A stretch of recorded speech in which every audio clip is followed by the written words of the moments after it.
So, welcome, David. Thanks for joining us tonight. I know you've done lots of talks and demos. It's very strange being on a screen without a camera and without an audience. You've just got me for the night. So it's a bit like two blokes in a pub. That's right. Brilliant. David, before we get going, tell us a little bit about what we're going to be seeing tonight, what we're going to be kind of looking at tonight. Okay. Well, yeah, it would have been great to see the guys or girls, everyone. Basically, I want to give you a little bit of a download or overview of my journey in a nutshell. It's quite unusual and it's not conventional at all. It's got quite a few funny little twists and turns, but the main thread to what we're doing is to encourage you, to inform you, to answer questions, and really the object is to give you as much information as you want about the journey that I've done, because I did start from scratch. I've jumped through all the hoops, and I appreciate we've got a wide audience from enthusiastic amateurs, photographers, to maybe professionals, to semi-professionals, or those wanting to be. So I'm here to answer questions. I will be quite open and direct and frank, just because of time, just to give as much as possible. So with questions, feel free to be very direct with what you want to know. Yeah, that's basically it. Great, thank you. David, tell me a little bit about you. Where did your journey start? Where's it all kind of come from? Because I know you weren't straight man and boy a photographer, were you? You've had another career before then. Yeah, how did it all begin? I was quite a confused lad. Dreadful schooling, special needs, bottom of the bottom, do roots to it's very creative though, always creative. And but ended up going to art college by accident almost. But ended up, like most things I do it with my whole heart. I studied for 7 years. So my background is different to most photographers. So I have a very extensive design background, graphic design, marketing, advertising, art director. And that has given me a real sort of edge and insight, more arrows to the quiver, as they say, when I understand a brief. So I kind of see it from a brand perspective. But yeah, basically, I in a nutshell, this is quite amusing. I had a very good, stable, good design business going very well. I walked past a photography shop, got to know the guy quite well, and he said, "Oh, there's a Hasselblad demonstration at Falmouth University this evening." I said, "Oh, those are really expensive, those cameras, aren't they?" You know, well, I might go along. Long story short, I saw the images and something in my head just clicked. I thought, I can take those images, I can create things, put them together and composite things. So I just sold my house, so I was moving, and I actually spent all my money. I spent a huge sum, staggering sum, which isn't necessary, by the way, but part of that is funding myself. For 3 years I hid away in a studio developing my lighting techniques and liquids and everything. But I ended up, a week later I had a Hasselblad, and then a week later after that I had loads of lighting kit. But I made, when I look back, it was I just shudder, the mistakes. And I mean, if you see some of the lighting setups, they were like just bizarre, because I didn't know what I was doing. There was one chap who was really helpful. That was Carl Taylor. Became a friend. I ended up flying out there, spending a little bit of time with him. And so he's someone I do recommend for online teaching. He's very, very good. Yeah. That's kind of a bit unconventional. Don't go selling your house and buying loads of kit. And how long ago is that time scale? What kind of time scale? Yes, I believe that was 13 years ago. So I started from scratch, and I had no idea. You know, when you start something, you have, like a lot of things, you have assumptions. You kind of have ideas of what it is and what you know, the path you're going to take, but you're literally blindfolded. you're blindfolded. You're just moving forward intuitively.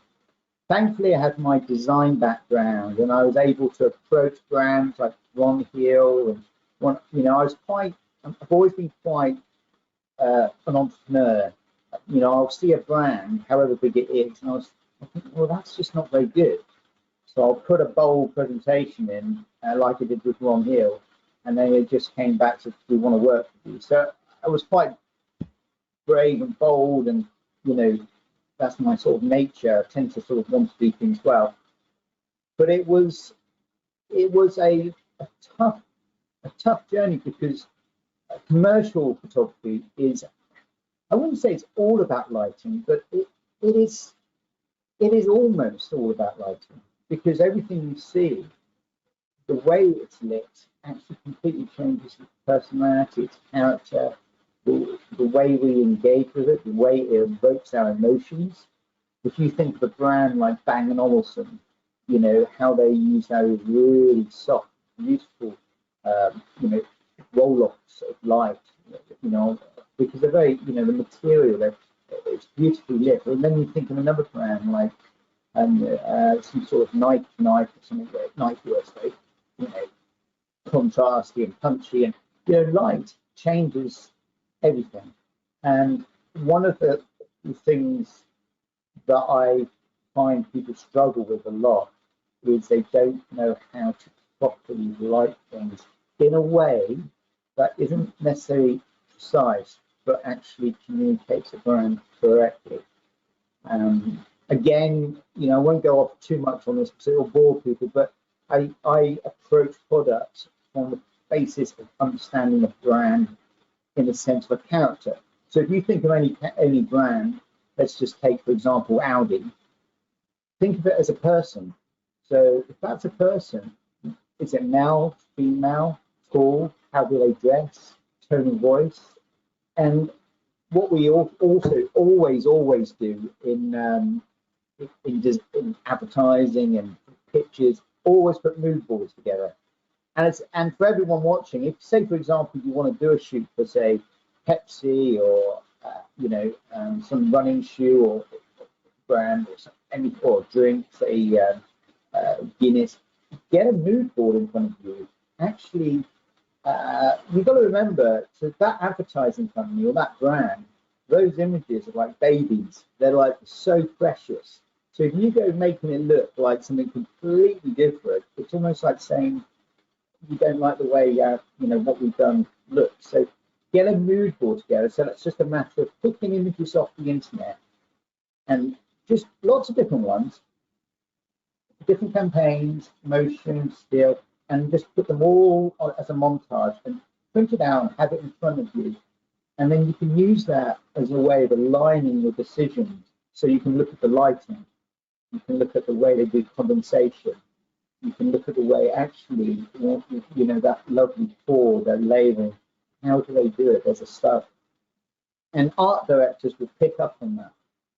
I see a lot of people doing adverts for Coke and I just think they would just never do it like that. Yeah. Although I have to say, Coca-Cola is the most bizarre brand, because if you look at it globally, it's almost like there's no control over it whatsoever, because it's so wildly different. But most brands, for example, Apple, there's a consistency of style and character. Do you think you understand this more than most at the beginning of your career because of the graphics? You must look at the screen in front of me and think, hang on a minute, he's got 3 fonts running here. That just cannot work, Cleghorn. Take it off the screen. It must be driving you mad in the same way as that when you are first looking at visualizing a brand in your head, because you come from that graphic design where you're kind of putting down kind of 3 or 5 ideas perhaps before you get narrowing down to palettes and colors and fonts and so on. Do you think that's a real part of the game that allowed you to kind of move quicker into commercial photography? Because you must have always been in digital. Your age and 13 years ago, commercial photography was all digital by then anyway. So you come from digital graphic design as well, is that correct? Definitely, yeah. Although over the 7 years when I started, we went from we used to use Calgum, which is actually quite disgusting when you think Yeah. about it, to glue bits of artwork down. I used to have a special ruler to print out wording. A column of wording would take 20 minutes to mathematically work out. And to the end, it was a Mac, you just press the button. So, thanks Steve Jobs, because, and to be honest, I don't really think of myself as a photographer. I think of myself as an image maker. So the software, and it's so good, and it's so powerful. I mean, I'll be really honest. If I had to take a photograph and then that was it, like they used to, I wouldn't want to do that. I mean, most of my images.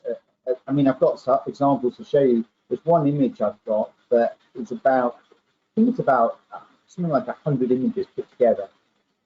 But the skill, and there is something about that. When people that train traditionally, I mean, I did at sixth form do the old darkroom stuff with film, and it's lovely and stuff. But there is something when you've trained traditionally, you have that more discipline. When you take a shot, you're considering it. When you come into the digital era, you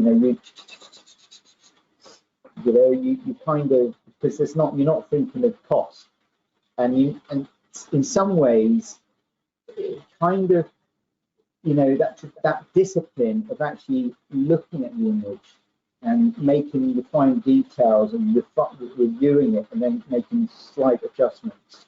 It's a good discipline to have. Cool. First question, can you walk me through your process of understanding a client's brief? Yeah, there's... we'll get to some images in a minute, guys, I promise you. Say again? I said we're going to get through some images in a minute, I promise you. Yeah, sorry. I wish we had more time, so I'm really happy to answer so many questions. But anyway, I'm really quite keen to convey as much as I can, because to be honest, I want you to learn from the mistakes I've made. It's a tough industry. But a client brief, they'll come with an explanation of what it is, what they want to achieve. There will always be a visual of some description, often define the laws of physics, where I had this one for, I won't talk about specific brands, but a particular brand where they wanted this kind of particular image, and I thought, that's great, but you're just like, the laws of physics won't allow that. There was another brand where they wanted a saxophone inside solid chocolate, and I was kind of pointing, or liquid chocolate, I was trying to point out the fact that, well, that's opaque. It won't, I've got to be careful what I say, but I don't want to, but sometimes I mean, there was one art, again, I won't say the brand, or it was a big agency in London, and I had the art director ask me if he thought it was a good idea. And of course, it's not my place to say yay or nay, even though I thought it was a terrible idea. I didn't understand it, but it's not my place, and I felt it would be rude and inappropriate. So I kind of, it's a tricky balance to get right. So I went completely off piece there, didn't I, Mark? Sorry. No, it's okay. It was just kind of walking them through the understanding of the client's brief. So, from the origination to the concept creation. Sure. Mark, could you open up just we'll just very quickly do this, and then we'll get on to images. Yep. But there is I put this in deliberately in case someone wanted to know. There is one called proposal, folder, or it should be example of proposal. If you could open that. And I came down to the final two. So what often happens is that you get approached, and they'll go through, let's say X agency in London, the client Espresso will approach them, they'll say, this is the project, what we want to do. The agency will present the concept with this. This was about the machine being in water basically, and then the coffee rippling and folding and almost like cascading over it. So you can see here I have to write about it, my approach. If you scroll down my approach to the shoot. And sometimes some photographers, I had an agent once, and I got rid of her because I think I felt our values were very different, and I just kept a more authentic, transparent approach rather than lots of probably do, you know, pretentious stuff. So I put in examples of how images and test shots of how I want the liquid form. Then I go into the actual science. I wouldn't normally go to this depth, but I felt they needed to know this. There's different ways of controlling the liquid. Carry on. Counts as 5. You should go on again the next screen, please. So that's a baby shoot set up. And then I'm actually showing them the technical approach, how technical it is, how we're going to control using pumps, releasing, and syringes, releasing liquid at the right time. The next screen, please. And again, and again, and again, and again. Now the camera's actually going to be on a big robotic arm because it has to move in and out. And then I even go into showing them how we can put in plastic curves, so we actually create vortexes. So again, so if you just carry on going down, I think there's some kind of carry on. So you just see there's a lot of information there. That was from a Bailey shoot. And if you look at the top right image there, that was actually, that top right image, this was an interesting project because when I first got the job, I actually knew instantly, or pretty instantly, what was going to make it work. But because it was such a big job and we had a whole day, the amount of equipment that was there and the amount of people, and you know, there's a lot of people, so it's probably about a dozen people there. And so I came up with all sorts of different ways, and this was called Coffee Meets Baileys. But the end solution was that top right image was an inch of water. And the reason it works is because that inch of water meant that I could actually control, by controlling the depth of the water, was going to control the way the liquid would vortex. So if it was too much water, you just get dissipation and almost this dissolving of the liquid. By compounding it to just an inch, we created this very intense way of pushing one liquid down. As it hits the bottom, it vortexed and the coffee went over the top. And then if you see a video, you then see this black coffee, but then you see this beautiful motion. Now, this was one of those projects where I knew how to do it, and it was done in a little tray this big. If you come out of this now, if you go into the folder called Baileys, if you actually go back out of this, and there's a folder called Baileys. And this is very much my job, is solving the problem. If you go to the first, so here, you can see a lot of equipment. There's a phantom camera at the top. We're shooting, I think, 1,000 frames a second. The actual area we're shooting the liquid is this. We've got a frame with a hole in it with just black, I think it's crushed velvet material. So that's a really good material for just killing the light. And then we're just this glass tray where we're letting the liquid fold over. The end image, if you look at the bottom right, I'm using these kind of acrylic blocks and the reason I've used those is because I wanted to control and compound the motion of the liquid. So by having those two blocks and then injecting, there is a compression.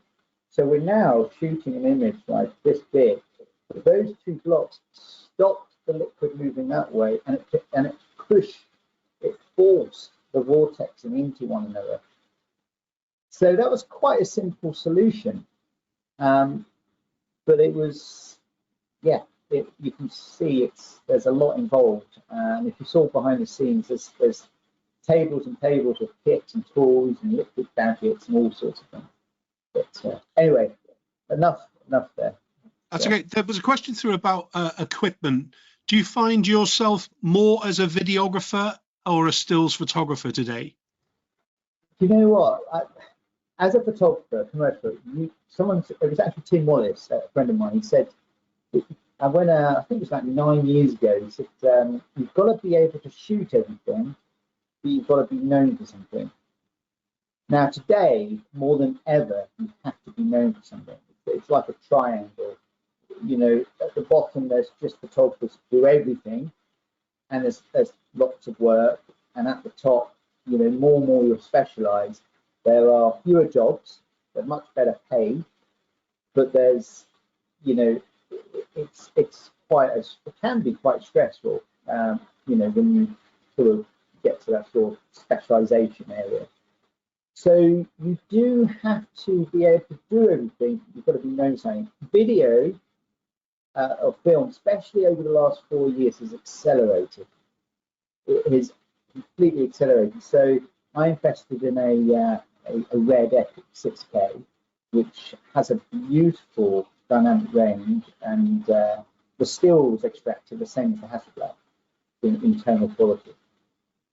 But I still see myself as an image creator.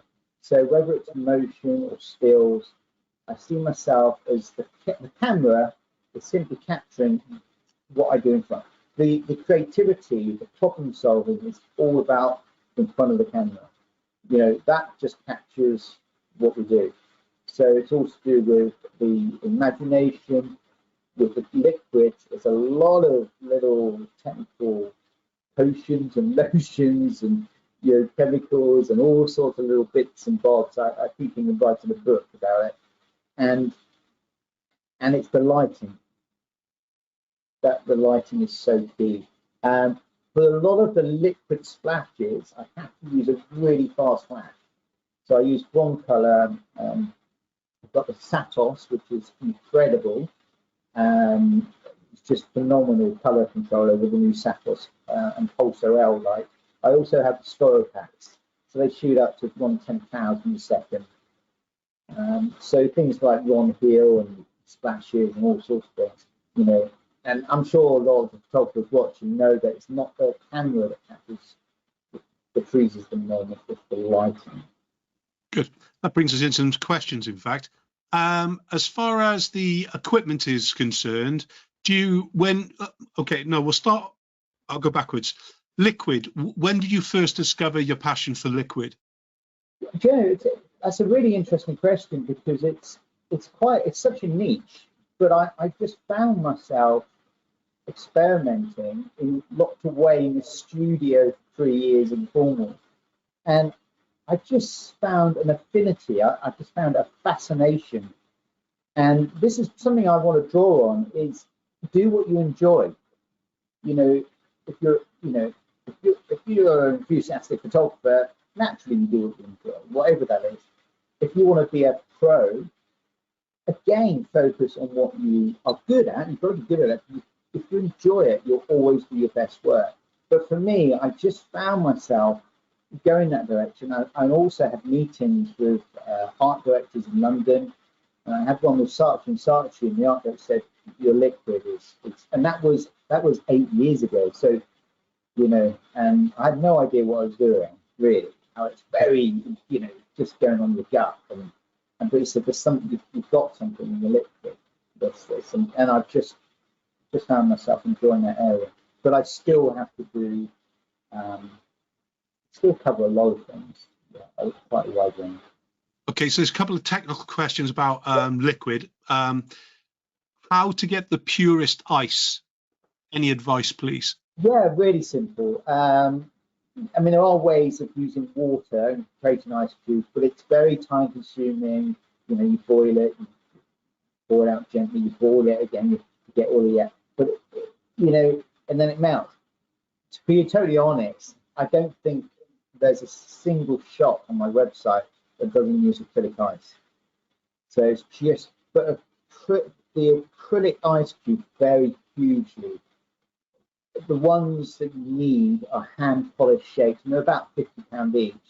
Now it's quite a lot, and you need a reasonable range. You know, what you put in a tall, thin gin glass next to a whiskey glass, or you want something much more, you know, maybe bolder, a couple So you need at least 6, 7 ice cubes, really. I mean, ideally sort of 10 to 15 on a sort of different slightly different shapes, but acrylic ice cubes definitely. Okay, good.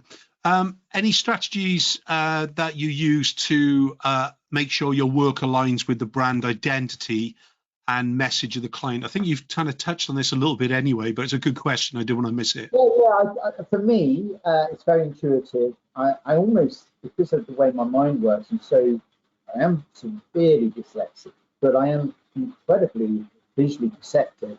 So I almost instantly see the image and know how it needs to look. So that's a real advantage. But the advice I would give is to, again, keep it in front of you, the mood board, look at the images, and just study. Again, let's just take an example of a beverage. Let's say 7-Up. It's quite old now, isn't it? But if you just look at those images, get up close, look at the way they do the condensation, look at the way the colours, look at the sort of supporting colour palette, the typography. Now, you won't be doing the typography, but remember, it's not about the image. The image is a good solution is not a fantastic image. A good solution is one that fulfills the brief. So, depending on where you're going, if you're working with, low to middleweight companies, great image, fantastic. But the higher you go up, they want a solution. They don't want an image. It's about engagement that's meaningful because they're targeting a market, and they'll do a lot of research, and it's very sophisticated. They'll understand the purchasing habits of a target market, and they'll maybe even come up with a specific color palette and typography. And so showing that understanding is really key. So again, mood board, get those images in front of you and think, okay, well, this lighting I'm doing, I can't see it within there. I can't, the composition. I see people all the time doing the shot where they're looking up at a can that's on the edge of the table, or the can is slightly hanging over sideways. Or I'm thinking, beer companies don't want an image like that because it's derogatory. They don't want a can of beer falling over, because it's just a subliminal message. It's negative.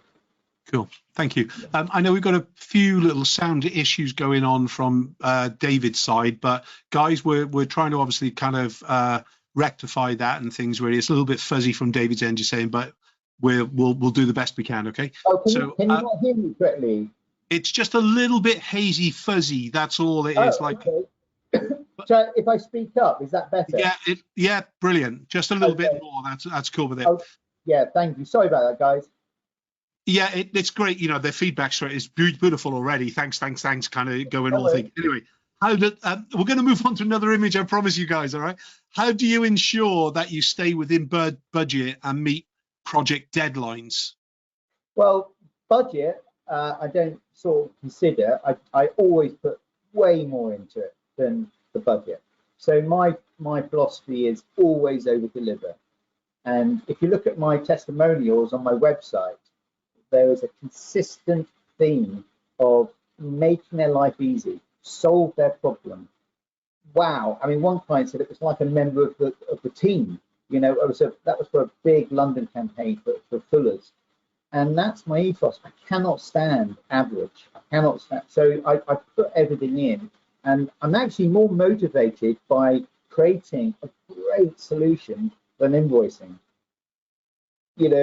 And there is a balance to that, running a business, but I actually love what I do. I find it extremely exciting. I was very annoyed over Christmas because I got a bug first time in 15 years, a flu, and I had 2 weeks put aside so I could do some work I wanted to do. And deadline, you just plan. And I've worked for the night so many times. But somehow you practice and you rehearse everything, which I always do. So one, you know all the kit you need, and by doing so, anything that crops up, you solve it beforehand. And when you get onto the studio, it looks smooth, it's less stressful, and it guarantees delivery, but it also impresses the client because it's just an effortless process and experience. Okay, let's talk about this next image, shall we? Yeah. Okay, this was in my experimental days, and I was just trying to push things, which is always a good idea. And I think you've just got to go to the chocolate folder to show the guys. Now, what I want to communicate to you guys is that you can use some really unusual tools to create these images. So there's, yeah, if you just show both of those images. So that image there is made from that. Now, if you go back to the plastic first of all, now those are just disposable plastic champagne glasses, the sort of things that you take on a picnic. And I've just drilled a hole through them, put them on a long drill bit, and then filled them with actually it's not chocolate, I use children's brown paint, water-based brown paint, Paul Clough, I believe it's called. Absolutely brilliant. Now what happens there, now in my mind, I just had this idea that I wanted this kind of effect. But this is the thing, you've got to try things and make a mess and learn from it. But that image is a composite of about, the main central image is, I think, maybe 3 shots. And then lot the splatty bits photoshopped on and so on. But that's, and you see the lighting there, that little hard edge light that just gives makes it feel chocolatey because it's shiny and moist and smooth. But if you go back to the other folder, staying online with this question, go back into one of the other folders. I can't quite, just click on one of the other folders. I can't see. Okay, just open those up for a moment and just click through them. So these are all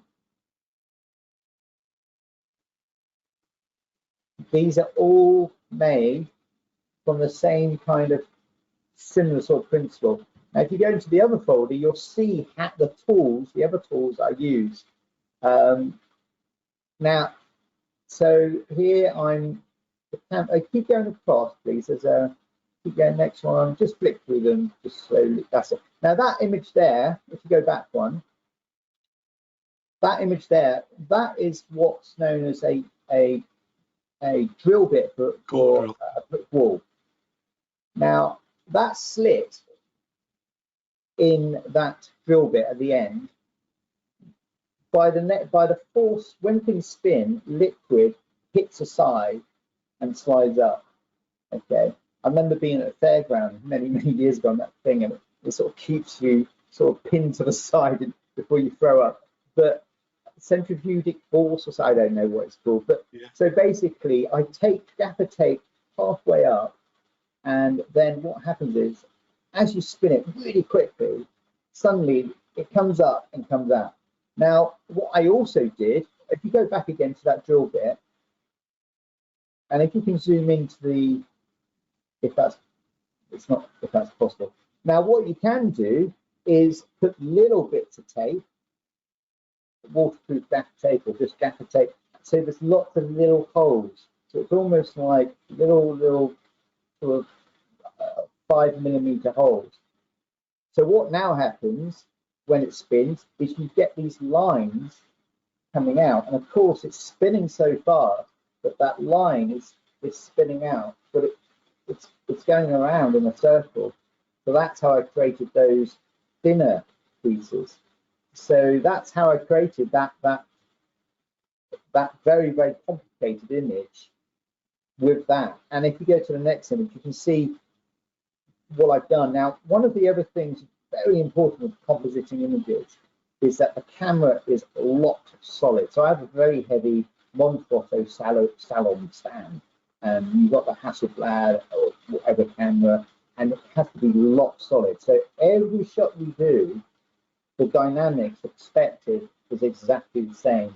So when it comes to layering those images, you can layer them and mask in the bits you want or don't want, and that's how you create that image. Lock the camera down, And if you carry on the next,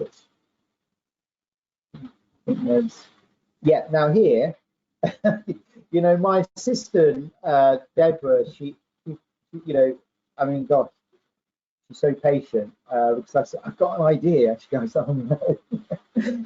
And it can be really messy. But these things here, plastic things, are things you put on a garden wall to stop people climbing over.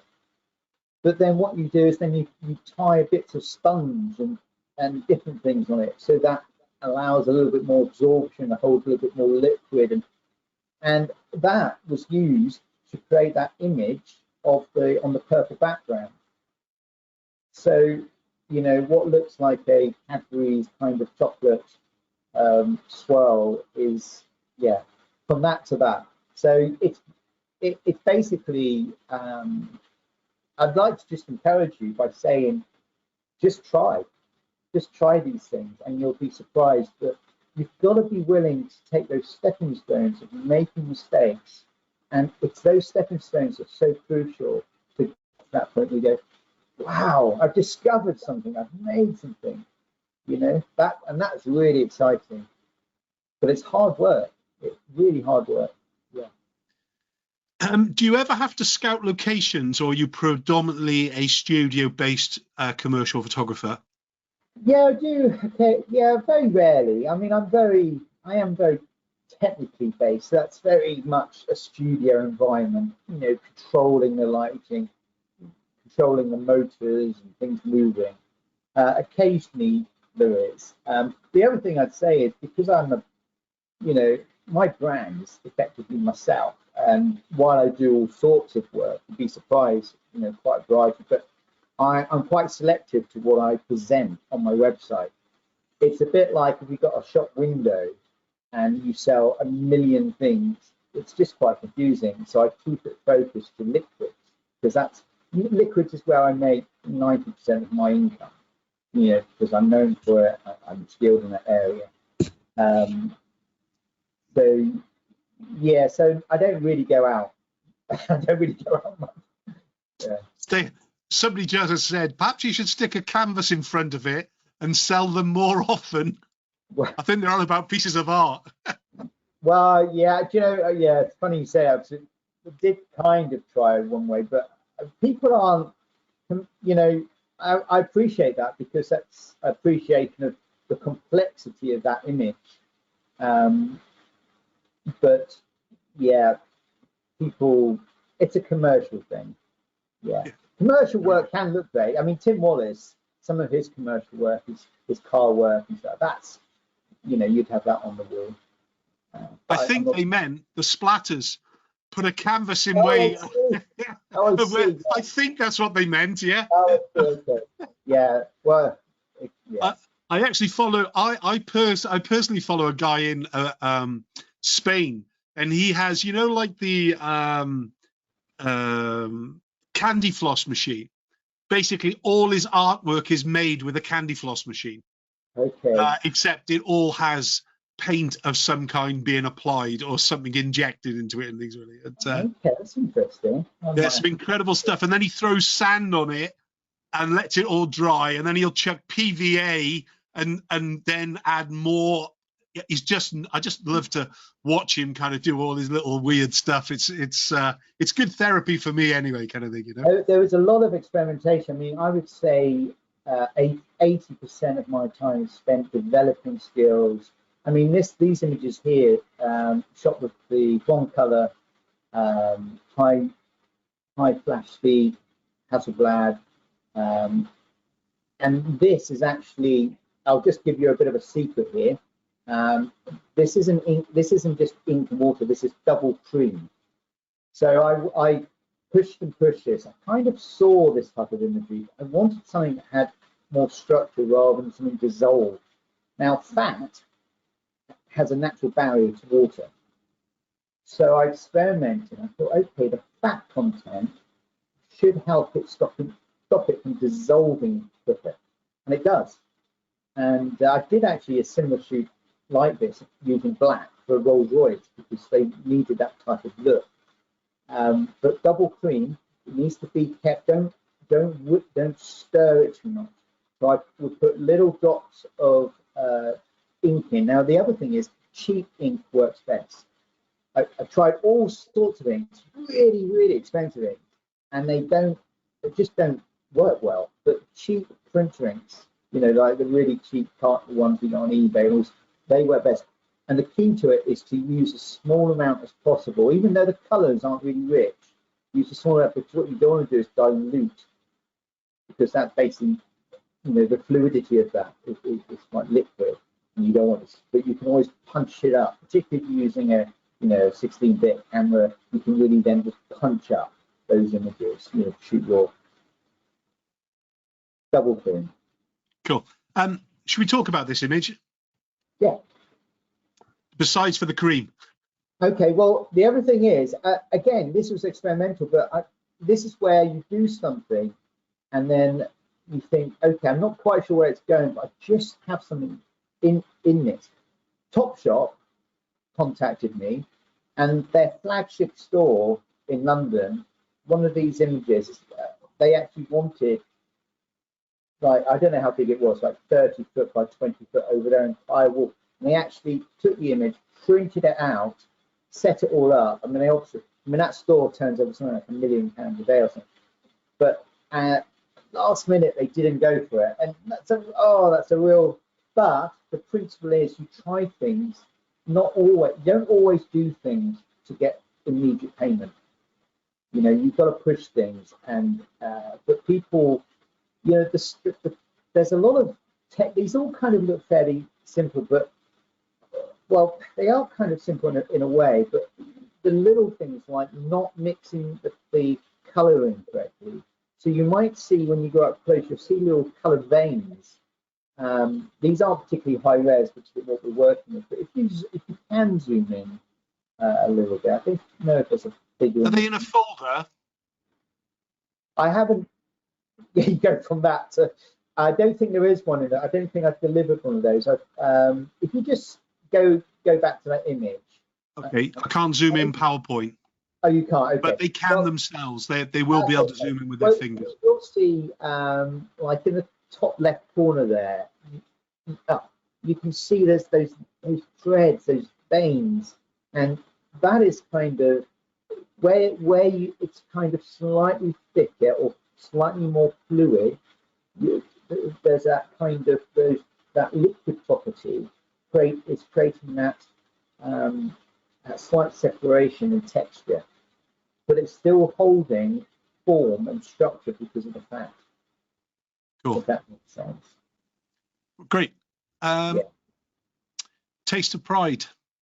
Yeah, this was a brilliant project. It was, the client. This is the one where the client said it was like working with someone who worked for us in the company. You know, I actually wrote off a camera doing some testing on this. I had a Sony camera, I think Sony camera underneath with a long probe lens, and I was doing some testing. It was funny because when I got the delivery driver for Fuller's, he said, I've never delivered to a house before, and I had 160 bottles of this beer because I needed to experiment, and it happened to be Christmas as well, so I think I drank a couple as well. But you do kind of experiment and pour, and you know, it does make a difference. I know it might sound over the top, but this job was brilliant, and it was, interestingly, it was both motion and still. So this is shot using my Broncolor, my Hasselblad. In fact, actually, it wasn't my Hasselblad. We hired a 100 million pixel Hasselblad for this shot, and did a lot of work. You know, even the head of that, there's a lot of work. That was a separate shot, I believe. The background image there is actually a photograph of the probe lens. So if that's a glass and the probe lens is like that, that's actually the embossing on the glass. The probe lens is inside the glass, and actually the light hitting the outside of the glass is creating this kind of, if you see the top right, and it's almost like a P So, it's very much classic sort of painting that you used to get on pub windows years ago, if you know what I mean. So that was the idea, but then the bubble was added as well. So it was a very tricky project because we're using tiny syringes, we're pumping them in at the right time. The glass is continually spinning. We've got light moving, so you get that kind of sunlight moving. We wanted that sort of very crisp kind of fresh light, and the brief was depth, not darkness. And that is a really interesting sort of way of defining the brief, because I know what that means. They wanted the richness, the contrast, but not black. So if you look at the dark areas, it's almost sort of burnt amber. So there's that sort of richness, but it's not darkness, because the thing is with basically ale, the research showed that it was considered quite a dull, dark kind of drink, and he wanted to make it kind of appear more refreshing. And I have to say, I've never drunk ale before, and it was just beautifully smooth. And it also then had I don't really drink much at all, but a lager seemed really gassy in comparison. So I understood the brief more. It was a wonderful. And in going into London and then seeing it on billboards, I think there's a folder that I've given you. Go into the folder. What's it called? Fullers? Yes, that's it. Now, if you go to that first image, just the image there, this is just one shot, and you can see we're using a red camera with a probe lens, and you can see that the lens is going into the glass, and there's a motor turning the glass, and it's quite a complicated shoot. And then we're using syringes and all sorts of things. The great thing with this, instead of using just lots of big lights, really hot, we did actually have to use one. We also had some small LED lights. And the lovely thing is, when you're shooting liquids, you want the light source to be as small as possible. And the reason I say that is, if you imagine a glass sphere, if you have a big light, it makes that sphere look flat. But if you have a small light, then you get that sort of rounded, spherical kind of shape. And that is what happens when you've got, you want that speculative light with liquids. You want small light sources.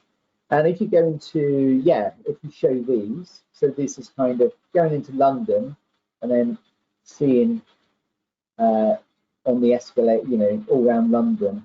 It was a bit depressing. Now, if you could just stay on that shot just for a moment, the escalator, I was so excited because COVID happened, so they delayed this, and then they launched it. I went into London, and at 5 p.m. on Friday, you know what London's like. I thought, hustle and bustle, hundreds of people looking up at this image, and this is 5 p.m. on a Friday, and it was like, there was about 9 people on the streets in London, so it was a bit of a kind of an odd time. But going to the places, different locations, and shooting it, it's quite satisfying. Very good. I think, is there another folder there? There is, yeah. If you just open that. Oh yes, if you could. Now this is one of the interesting things about my job, is solving problems. That little sheet of glass. These glasses, like most pub glasses, they shatter. So if they get dropped, they don't just break into big bits, they actually shatter. So we had to have fullers get these glasses before they go into a secondary heavy heat treatment. I think that's what it is. They actually got them before that, then embossed them all with the artwork, just so we could then cut them. So that piece of glass there is also called opti-white glass, which is low iron, but it's much clearer. And the idea there is that I could film inside the glass to get the rounded side. If you go to the next image, that's where it gets a bit funny. Then to get that probe lens inside the glass instead of just from the top, we then drilled holes and made this like little plastic rubbery sort of joint that we could move the lens around. Next image, please. Yeah, and then you can kind of see how it works. And that, again, this isn't something you can't go online and say rubber seal for glass. You know, you have to find bits of plastic, balloons, rubber sealants, you know, all sorts. So yeah, it looks really silly, but actually that solution there allowed us to get in, actually move the lens while being inside. You see the bubbles passing by the lens, so you get that sort of very much that visual dynamic of things passing by the lens. There you go. Very good, very good. We'll skip this one here a minute. Stop the narration, please. Thank you. Let's talk about shell. Yeah. Okay. I'll be quite open and honest about this one. Just as a, I'm going to mention figures, but I don't mean it. I only mean it in the sense of giving some context and sort of tell the story. That's all. But so this is quite early on in my career, and it was a big campaign. But some of my liquid work got noticed, and I got the job. When it came to quoting, I put a quote in, and they contacted me and said, "Is this for some sketches?" Some like rough ideas or something. And I sort of wasn't sure what to say. You know, I think it was something like £13,000 I put in, and for these 3 images. And long story cut short, it ended up being tripled. And then I was told, you really need to add, you've got to put more money on it. This is from the agency that's, it's a lot, it wasn't just one agency, it was working, yeah, it was quite a complicated setup. So there was also a film section. And I actually said, no, I can't. So I felt it wasn't honourable, but I felt, no, this is 45 grand for 3 images. I can't put, you know, I could have charged 75. You know, but it just wasn't good to write. At the end of it, I wished I had, because I realised what was involved. So that liquid you see, and there's a few other images in the shell folder, I think, as well, but that is a mass of photos of liquids made in the air. It was insanely difficult and complex. So if you look at the actual advert, so that's an example, but the imagery, so that's all Photoshop. So I had 3 huge, big bins, and each one of them had slightly different colors. So I had a really dark oil, had a golden oil, and then a sort of lighter one. And it's not oil, it's water with food coloring, and then a special thickening agent. So if you look at that image, see, I needed a really dark oil.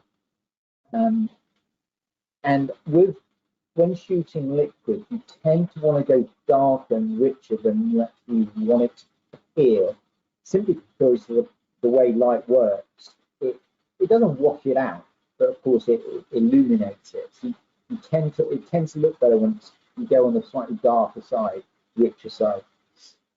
So doing all sorts of different gadgets, massive shoot in London, you know, 1-day shoot, and then combining all these images together took 6 weeks, and it was literally 17-18 hour days with a conference call every morning.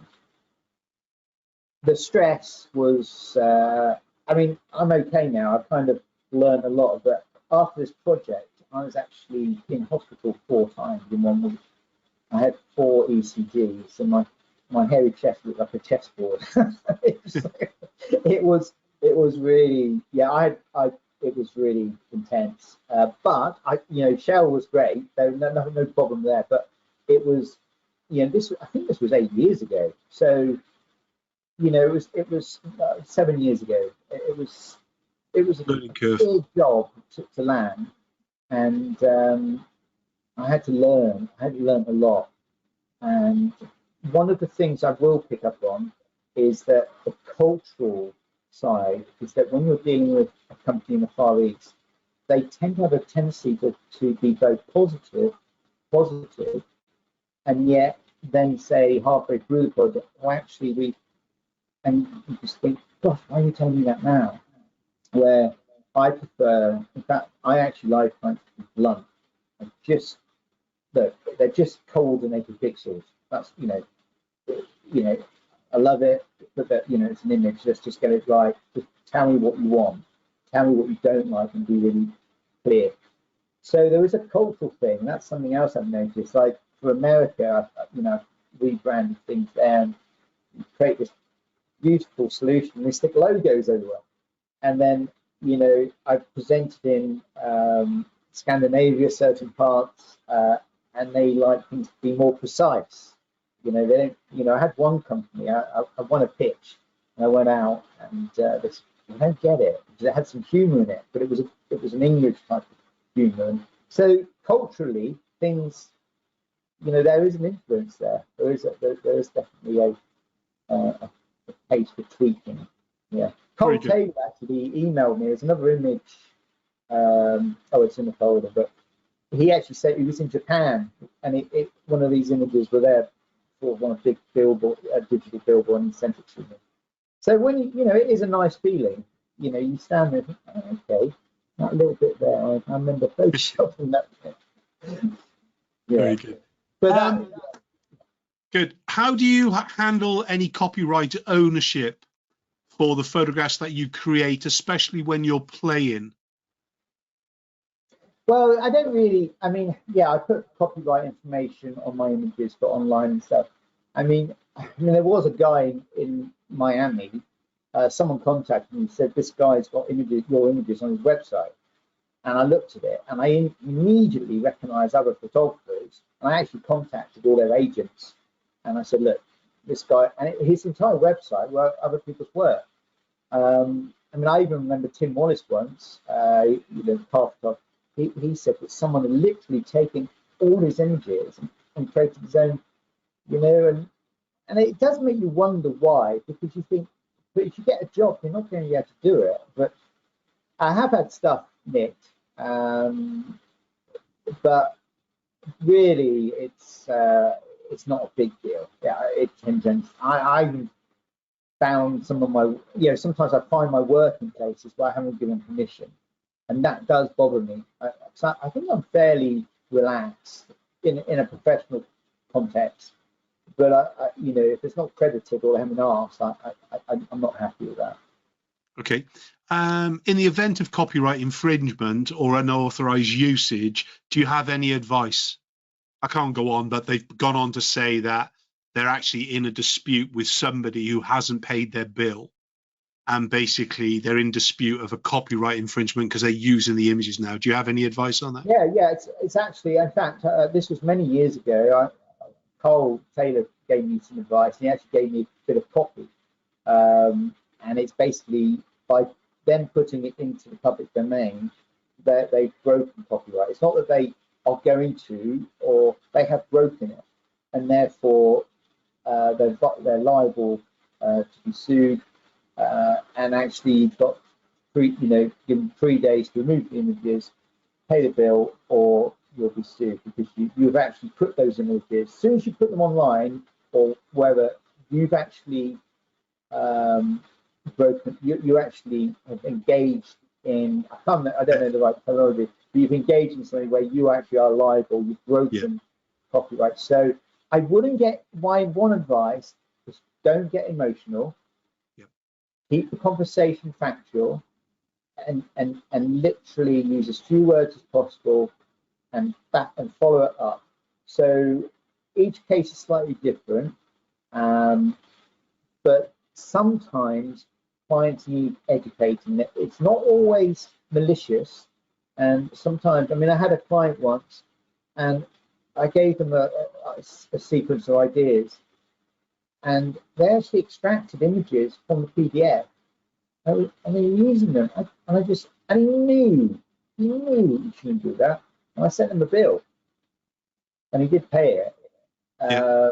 But I thankfully, I think generally when it happens, have a presume them innocent in the sense of have a good conversation, but if they're being silly, then just stick to the left of the law. If somebody's not paying you, sue them. That's it.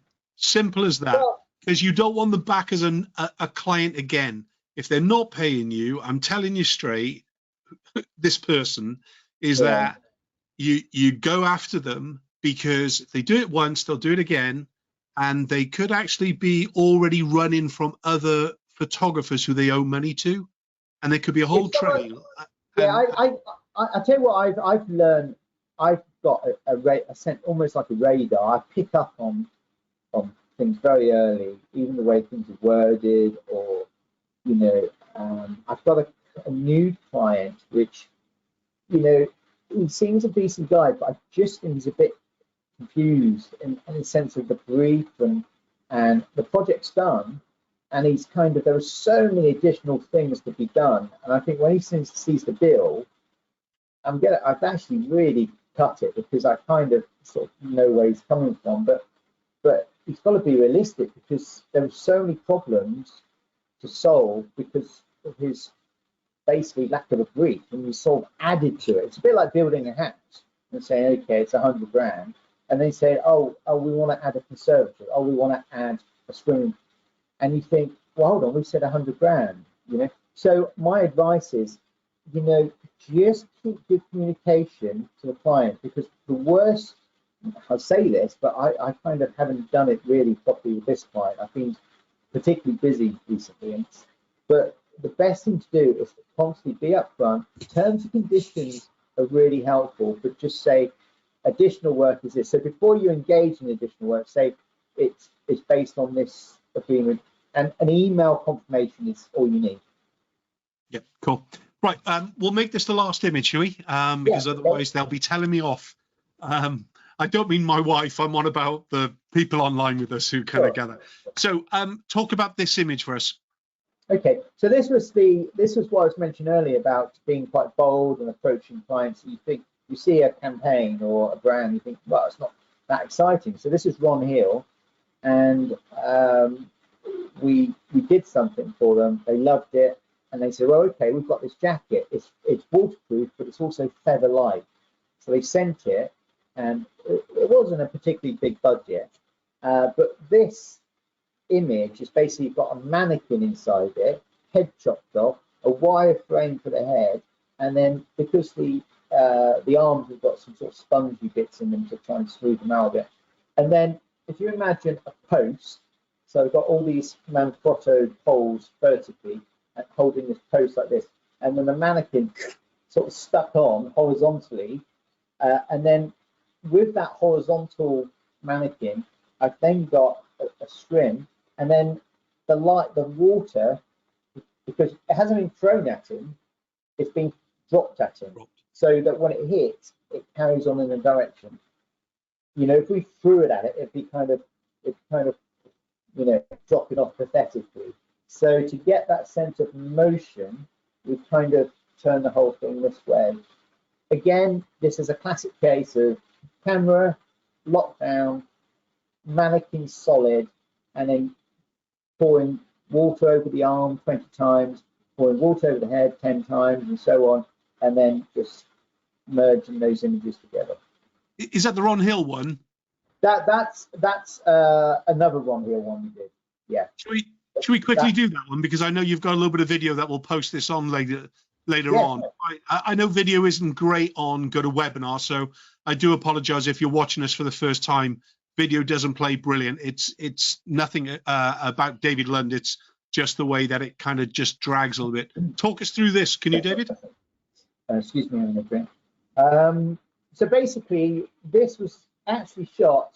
Actually, there's a little bit of a funny story about this. I hired a professional model to be the guy, but he couldn't run. It was like so a friend of mine jumped in. The lady is actually a semi-professional model and a friend. So this was a really simple shoot. if you saw the original shots, it's incredibly crude. Can you go to the very beginning of this? Just go to the very beginning. And so all it is the first, as soon as you see them on a green screen, and it's not actually on a green screen, it's just in an office. So this is down in Cornwall. So stop there. So you can see how crude those images are. They've just got some hard edge lights. They've got a front light, some hard edge lights, and then it's just Photoshop. The idea is runners, Ron Heel wants to encourage people to run during the week in the city, and then the weekend go out off-road. So if you go in close now, this is where we're using Cinema 4D to create a 3D kind of path going from the city into the woods, forest, and so on. And then even the mud on her leg was added. So the water, the splashing, the mud, you just let that run through, and you can see the detail. And it's all just layering, layering, layering. Great, David. Another top tip, Topaz. Topaz software, very, it's one of those things, if you use it too much, it looks over the top. It's very, very good. They're doing some amazing stuff around AI. They do give me their stuff for free. I don't get paid, but it is amazing, Topaz. So just creating those kind of effects. So there you go. Thank you, David. Absolutely. Let's just do a few more questions. Boys and girls, I know some of you got to fly off. Thanks for joining us live. I'm going to continue to ask David a few questions. Please feel free to hang around and everything else with it. We did get a couple more kind of live through. There's one right from the beginning I hung on to. Why does the client need to have sight of the technical setup? You know that PDF that you showed where it was about the brief? They don't need it, but this client, because it was they weren't, see, art directors are very intelligent people, but they're not technical people. Clients sometimes are incredibly sophisticated, but they're not perceptual. So what they need, what they're looking for when they come up to a photographer, they're looking for reassurance more than anything. Because when they choose you, they're actually, associating you with their brand. So they don't want you to mess up. So I was trying to give them a lot of assurance of how I would do this, because they weren't sure how to do it. They didn't even know, quite how it could be done or if it could be done. But I knew it could. Unfortunately, this is what often happens. I lost to someone else, and it was always, this happens a lot in sort of commercial photography. The end client, even though I put forward as the preferred photographer, the end brand chose the other chap because there was something on his website that looked closer to what they want. And that's because end clients, end brands, they're not perceptual people. They won't join the dots. They won't think, oh, I can see that technical ability there, that therefore do this. They'll just look for something. Who's got the thing closest to what we want? And that happens a lot. So it's frustrating, but yeah, that's it. So not normally to that degree. One of my closest friends, he's a commercial food photographer. He doesn't move from his studio, only shoots 3 shots a day. But if their client's lucky if they get 1 shot a day out of him, But he's now got a drawing table. I walked in the other day. I said, "Who's the under 5?" He said, "Do you know what? It's the best thing I've done in 35 years of being a photographer," he said, "is I've actually got a drawing table where we all draw on things now, so they can."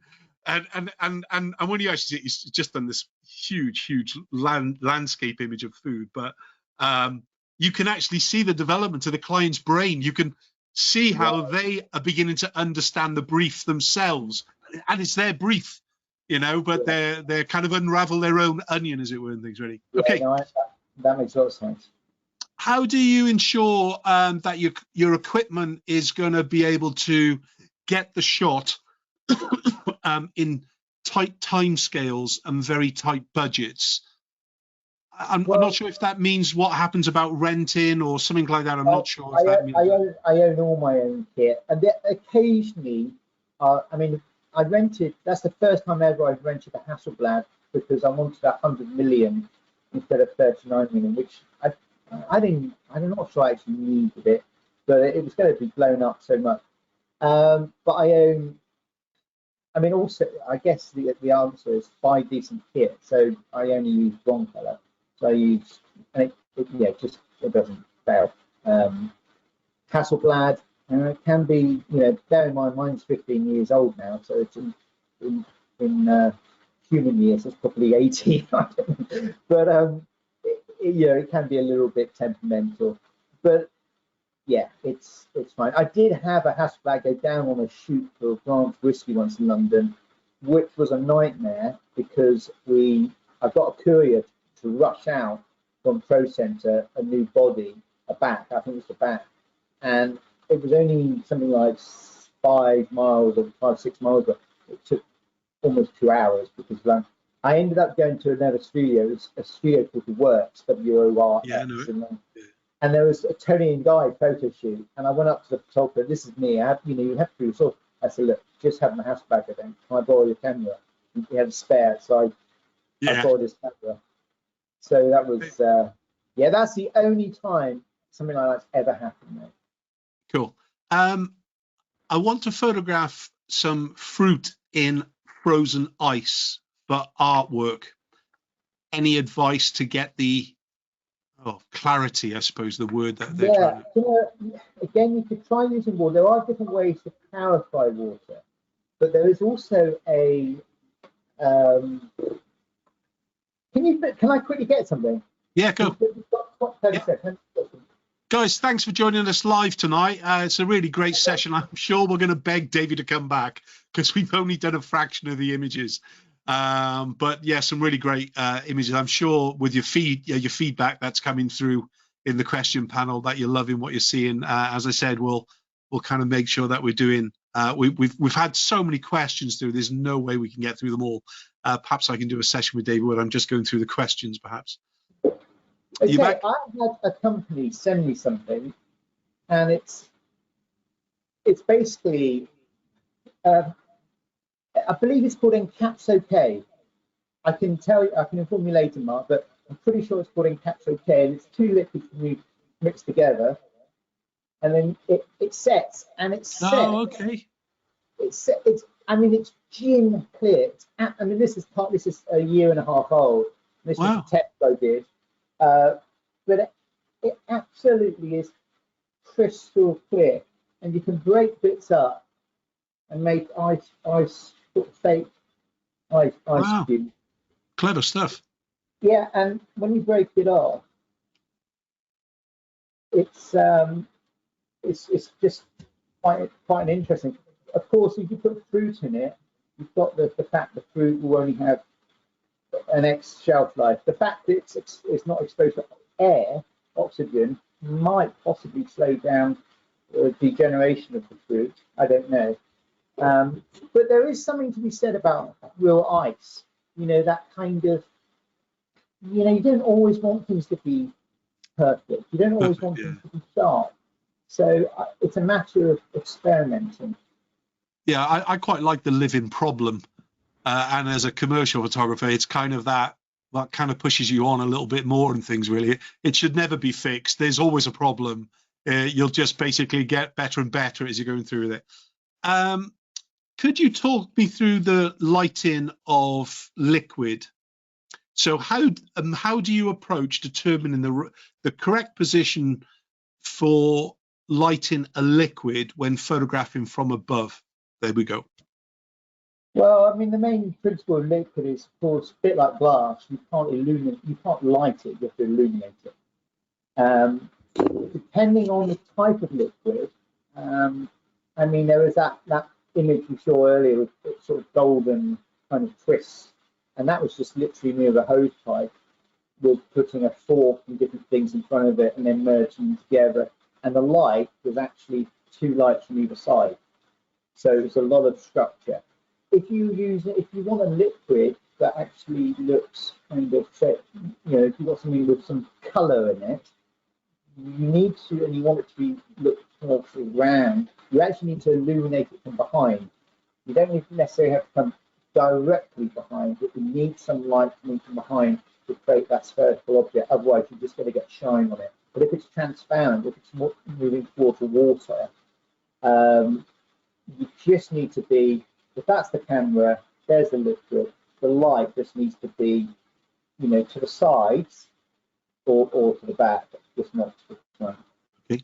And if you're shooting, if you say shooting from above. Shooting from above was the question, yeah. Well, I mean, just very quickly, because I think this will be interesting, you go to the folder called Growth. This is exactly in line with what you're into the folder. Which one again, sorry? It's called GROHE. This is where it pays to read the brief fully, because they actually had the quote in it, and I quoted 7 grand less than what they said. So, see this image here. If you actually, there is a video for this. Have you got time just to quickly show it? Because I think you'll find it interesting. So this image, they sent something where this wave kind of moved forward, and the idea was there was this invisible field because this basically a sensor was stopping repelling the water. What I've got there is a layer of holding the water, and then a blue gel, a diffuser, and then a single small one color bulb. Not a soft box, nothing diffusing. It's a small light source, and because it's a small light source, it's given me that structure. And then I have a soft box inside just to create, so on the surface we're creating some highlights on those ripples and some shadows.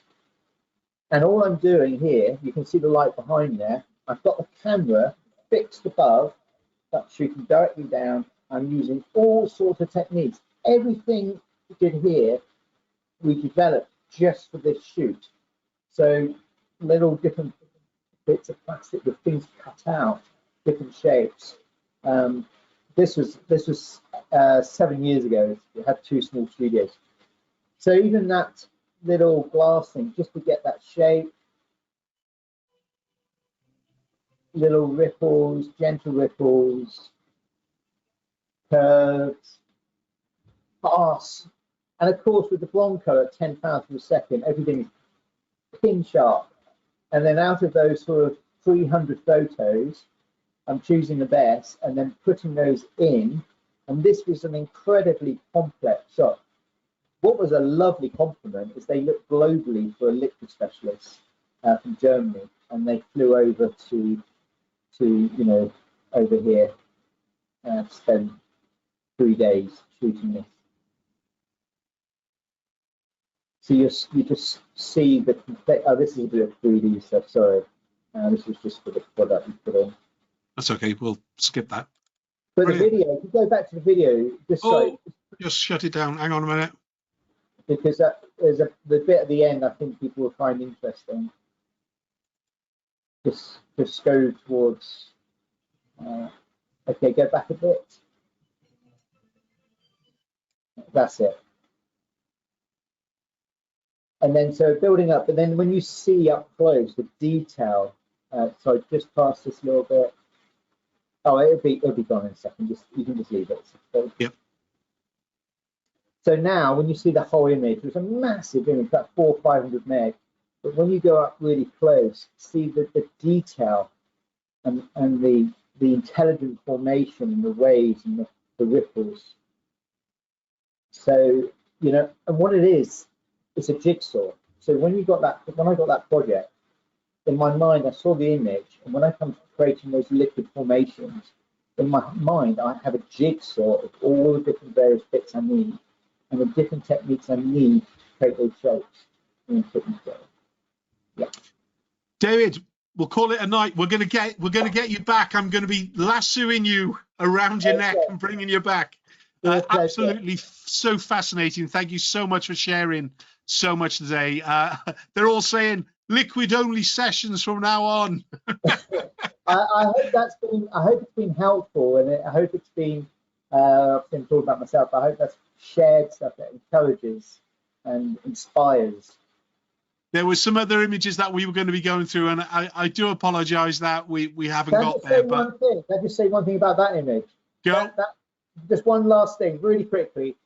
This was really satisfying to me because I actually sold something from just kind of didn't know how to do it. They wanted, it was an album cover called Waterfalls, and they wanted it colourful, but I didn't want ink. I didn't want paint and ink. So this is just pure water in water, just clean water in clean water. The colour is all because of coloured gels on the light. So where you've got air in the bubbles, that creates a surface, and that reflects the colour of the gel, and that's how I made that image. Brilliant. We'll get you back to talk about that again. David, thank you so much. Thanks everybody joining us live. We'll see you all soon. Take care now. Bye bye everybody. Thanks David. Cheers. All the best. Bye bye.